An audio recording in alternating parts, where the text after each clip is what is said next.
विशालदादा पाटील यांचा विजय झालेला आहे आणि या विजयामध्ये CR सांगलीकर यांचा मोठा सिंहाचा वाटा आहे. ते आपल्या सोबत आहे. आपण त्यांच्याशी संवाद साधतोय.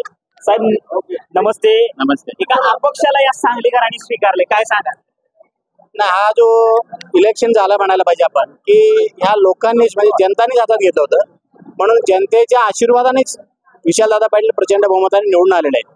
त्यामुळे ह्या पुढील काळामध्ये पण जनतेने आपल्या काँग्रेस पक्षासाठी विशालदादा पाटील अपक्ष जरी निवडून आले असेल तरी देखील हे विजय जो आम्ही काँग्रेसचा विजय मानतो, कारण की काँग्रेसचे जे लोक आहेत ते याच्यामध्ये आहेत. आणि आता सांगली जिल्ह्यातली जी जनता आहे हे इलेक्शन स्वतःच्या हातात घेऊन त्यांनी प्रचंड मताने आपल्याला निवडून दिलेलं आहे. आम्ही फक्त नाम मात्र आहे, आमच्या सिंहाचा किंवा खाडीचा किंवा कशाच्या वाटानंतरचा भाग आहे, पण जनतेचा आहे. हा विजय जो आजचा सांगली जिल्ह्यातला तमाम मतदारांचा विजय आहे असं मी मानतो. काय सांगाल की या रॅलीमध्ये असेही पोस्टर बघायला मिळाले की आता तिकीट फक्त सांगलीतच वाटली जाते, जे तिकीट वाटणार आहे त्याच्यामध्ये तुम्ही समाविष्ट असाल? मी आता काय म्हणतो की आजचा जो दिवस आहे आमच्या आनंदाचा दिवस आहे. आमचं म्हणलं की विशालदादा पाटील प्रचंड बहुमताने निवडून आल्या कारणाने त्यांच्या विजयाच्या मोडमध्ये आपण आहोत. आणि तुम्ही पत्रकाराने आम्हाला त्या ह्याच्यात आहे म्हणलं की आज कुठं आहे अजून आम्हाला माहित नाही.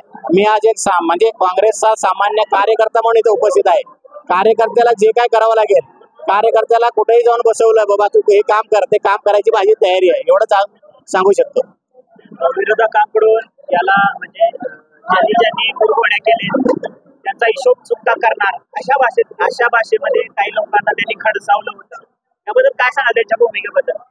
आम्ही जे लोक आहेत म्हणजे काँग्रेसची लोक, आम्ही बुद्ध गांधीच्या विचाराची माणसं आहोत. आपण बुक्याला डुक्के देणारी माणसं नाही आहोत. कुणाला काही करत असेल आम्ही शांततेने त्यांच्या गुलाब पुष्प देऊन बोलून त्यांच्या मनात काहीतरी हे असेल तर ते काढण्याचा प्रयत्न करू आपण. त्यांनी एक बोललं म्हणून आम्ही बोलणारी माणसं नाही आहोत. पण गांधीवादी विचाराची हा काँग्रेस पक्ष आहे. इंडिया आघाडीलाही 230च्या आसपास कौल दाखवतोय.